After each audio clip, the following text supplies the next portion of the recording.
দেখো, আমরা এসএসসি উত্তরসূত্রের 9, 10 এবং 11, 12 এর ক্ষেত্রে দুটি বিচিত্র গড়মিল আমরা দেখতে পাচ্ছি, সেই দুটি আমরা তুলে ধরলাম।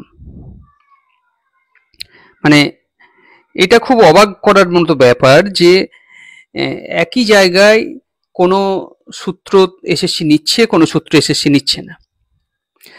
গ্রন্থের নাম যখন উচ্চতর বাংলা ব্যাকরণ বামনদেব চক্রবর্তী, তখন যেটা আমরা দেখতে পাচ্ছি যে উত্তরীলা ক্রিয়াটিকে এসএসসি বলছে নামধাতুজ ক্রিয়া।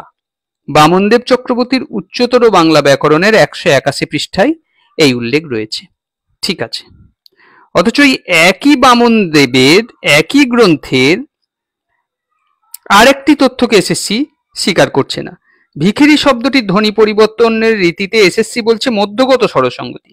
বামনদেব তার গ্রন্থের 46 পৃষ্ঠায় বলছেন পরাগত স্বরসঙ্গতি। 2010 ফেব্রুয়ারি সংস্করণের গ্রন্থ থেকে এটি আমরা পাচ্ছি। তাহলে একই গ্রন্থের দুটো জায়গায় একটা উত্তর এসএসসি নিচ্ছে, একটা উত্তর এসএসসি নিচ্ছে না।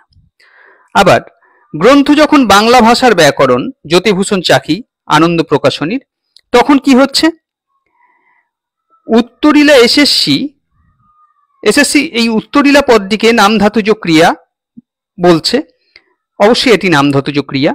জ্যোতিভূষণ চাকির বাংলা ভাষার ব্যাকরণ গ্রন্থের 190 পাতায় একই তথ্য রয়েছে। আবার সহোদর এসএসসি বলছে সমানাধিকরণ বহুব্রীহি।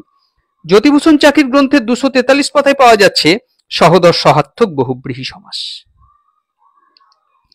তাহলে আমাদের মূল বিষয় যে উত্তর এত বিভ্রান্তিময় হবে কেন, এসএসসি নির্ধারিত করে দিক গ্রহণযোগ্য ব্যাকরণ কোনটি, আমরা তাহলে সেই ব্যাকরণ গ্রন্থ অনুসারে এসএসসির উত্তরসূত্র দেখব।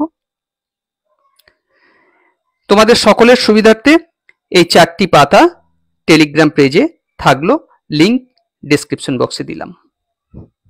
সবাই ভালো থেকো, পড়াশোনার মধ্যে থেকো।